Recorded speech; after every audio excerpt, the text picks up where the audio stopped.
Assalamualaikum warahmatullahi wabarakatuh. Perkenalkan, kami dari kelompok 13 yang beranggotakan saya, yaitu Della Revalin dengan NIM 13078 dan teman saya Tera Magna Pratiwi dengan NIM akhir 140102 akan mempresentasikan hasil ujian akhir semester kami mengenai manajemen proyek pengembangan sistem CRM. Nah, dokumen ini merupakan sebuah pengelolaan pengembangan sistem Customer Relationship Management atau biasa disebut dengan CRM untuk perusahaan e-commerce. Proyek ini memiliki kebutuhan sumber daya yang berbeda dalam berbagai aktivitasnya. Tim pengembangan terdiri dari berbagai level keahlian yang harus dipastikan dalam pengalokasian sumber daya agar dapat bekerja secara optimal dan dapat menghindari beban berlebihan pada anggota tim. Selain itu, terdapat pengelolaan risiko yang mungkin terjadi selama proyek berlangsung, merencanakan pengadaan komponen penting, dan menganalisis make or buy untuk beberapa bagian dari sistem. Nah, berikut adalah inisialisasi proyek awal yang kami sajikan dalam bentuk tabel agar lebih mudah untuk dipahami. Yang pertama, ada aktivitas dengan IDA, yaitu analisis kebutuhan yang dimulai pada hari pertama hingga hari ketiga, dan membutuhkan resource yaitu SD1 dan UI. Kemudian dilanjutkan dengan aktivitas B, yaitu desain basis data yang dimulai pada hari keempat hingga hari ketujuh dengan predesesor A dan membutuhkan research DBA dan juga SD2. Kemudian ada aktivitas pengembangan back-end, yaitu aktivitas C yang dimulai pada hari ke-8 dan berakhir pada hari ke-13 dengan predesesor B dan membutuhkan research SD1, SD2, dan JD1. Kemudian ada aktivitas desain front-end yang dimulai pada hari keempat dan selesai pada hari ke-8 dengan predesesor A dan membutuhkan research UI dan JD2. Kemudian aktivitas E yaitu pengembangan front-end yang dimulai pada hari ke-9 dan selesai pada hari ke-15 dengan predesesor D dan membutuhkan research JD2 dan JD3. Lalu ada aktivitas F yaitu integrasi API yang dimulai pada hari ke-16 hingga hari ke-19 dengan predesesor aktivitas C dan E dan membutuhkan research SD1 dan JD2. Kemudian ada aktivitas G yaitu pengujian yang dilakukan selama 5 hari pada hari ke-20 dan hingga hari ke-24 dengan predesesor F dan membutuhkan resource QA dan juga JD3. Lalu aktivitas H yaitu dokumentasi yang dimulai pada hari ke-25 hingga hari ke-27 dengan predesesor G dan resource yang dibutuhkan SD2 dan JD2. Kemudian aktivitas I yaitu deployment yang dimulai pada hari ke-28 dan berakhir pada hari ke-29 dengan predesesor H dan membutuhkan resource DBA, SD1, dan juga QA. Nah, berikut merupakan critical path dari aktivitas yang tadi dan dalam menganalisis jalur kritis ini dapat menggunakan network diagram seperti pada gambar yang di atas, di mana diagram tersebut menunjukkan bahwa jalur kritisnya itu berada pada aktivitas A, D, E, F, G, H, I dengan jumlah durasi waktu yaitu 29 hari. Nah, kemudian melanjut ke human resource leveling, di mana dari analisis alokasi awal tersebut, maka didapatkan bahwa pengembangan perangkat lunak CRM ini tidak ditemukan aktivitas overlap. Namun terdapat beberapa resource yang dijadwalkan bekerja terus-menerus tanpa jeda hari.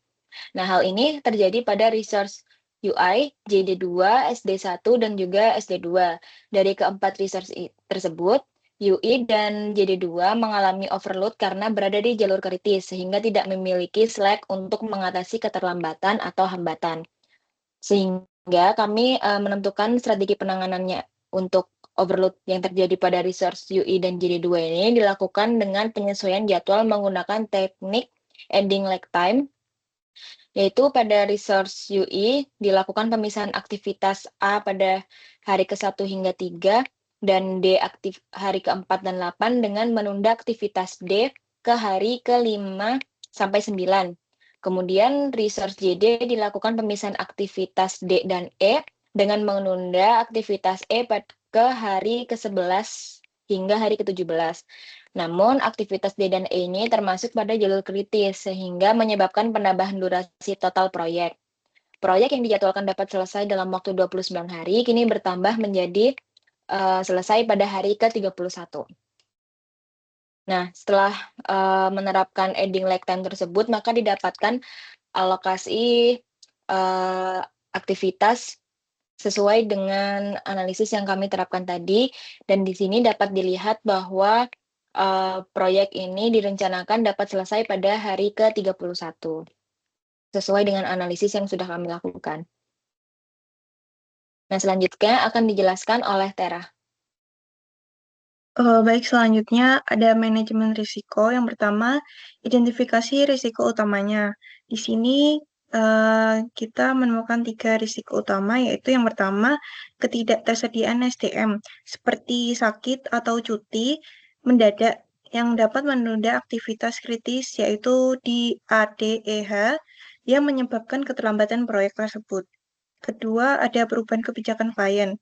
Hal ini tuh dapat mengaruhi ruang lingkup proyek yang memperlambat proses analisis kebutuhan, yaitu aktivitas A, dan desain front end, yaitu aktivitas D, sehingga perlu penyesuaian jadwal dengan kondisi baru.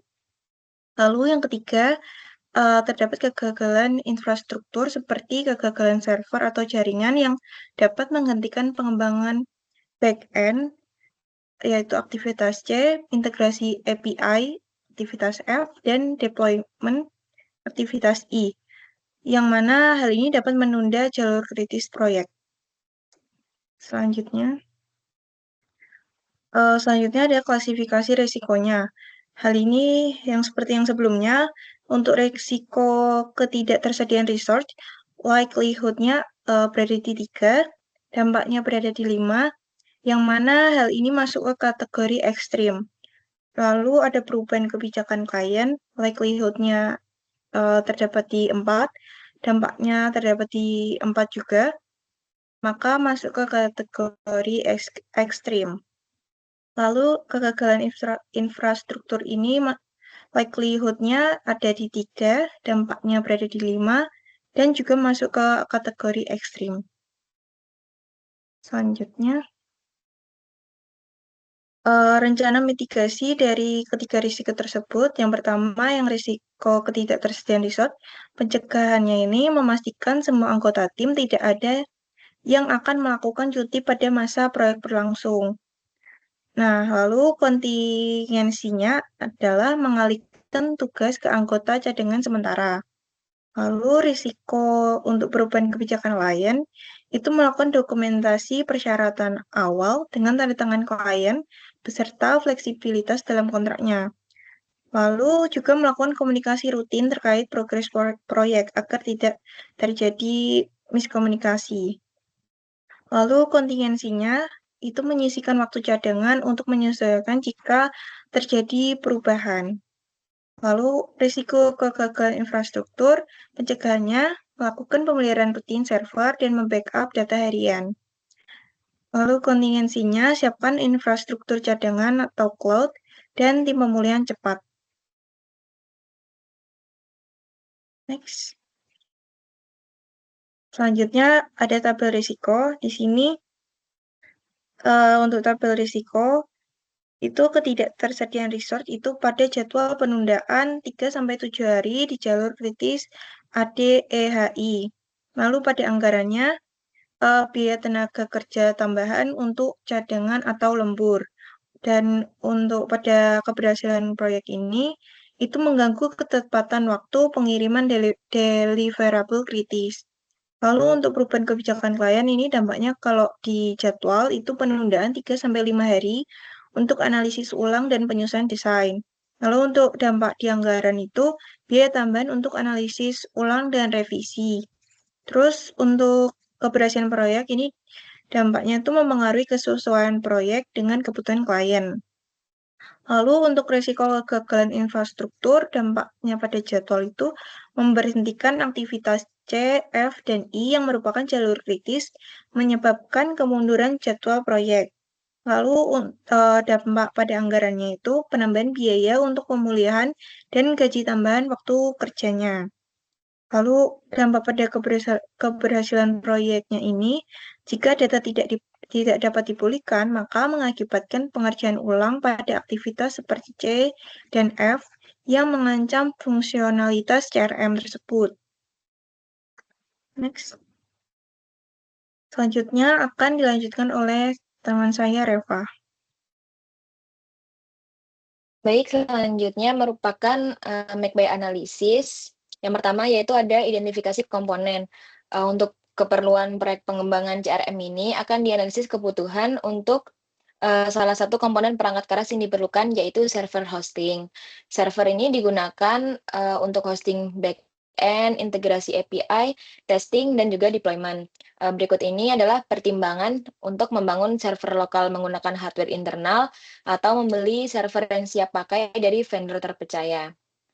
Nah, berikut adalah perbandingan dari membeli dan juga membuat server dari segi biaya.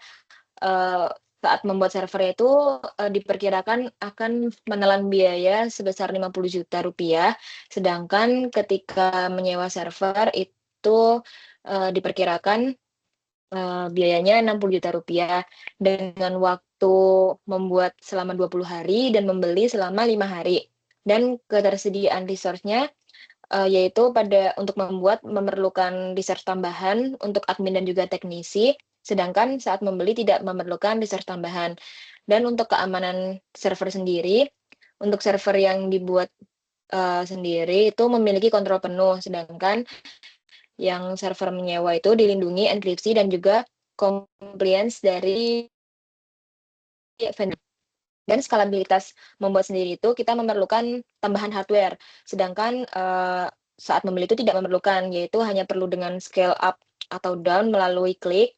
Dan juga terakhir pada faktor kualitas, saat membuat itu tergantung dari tim internalnya dan membeli server itu fleksibel dan scalable. Nah, selanjutnya akan dijelaskan oleh Tera.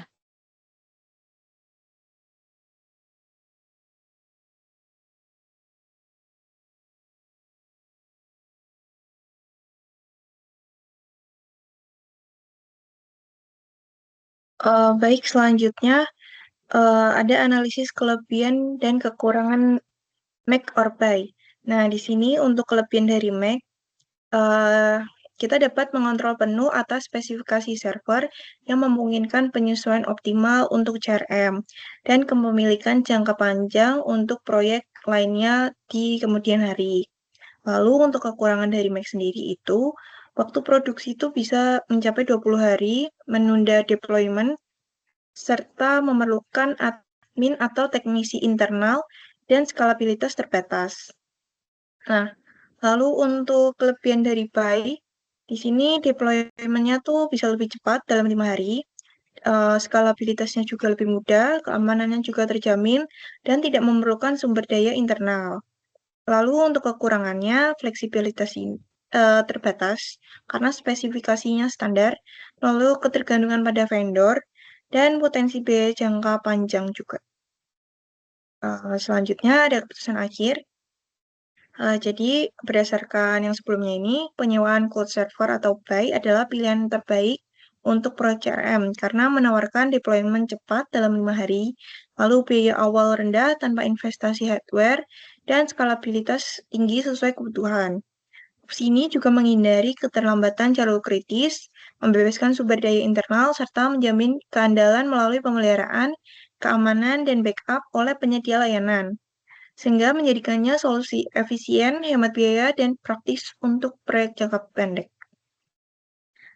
Baik, sekian dari presentasi kelompok kami. Apabila terdapat kesalahan, kami mohon maaf. Wassalamualaikum warahmatullahi wabarakatuh. Terima kasih.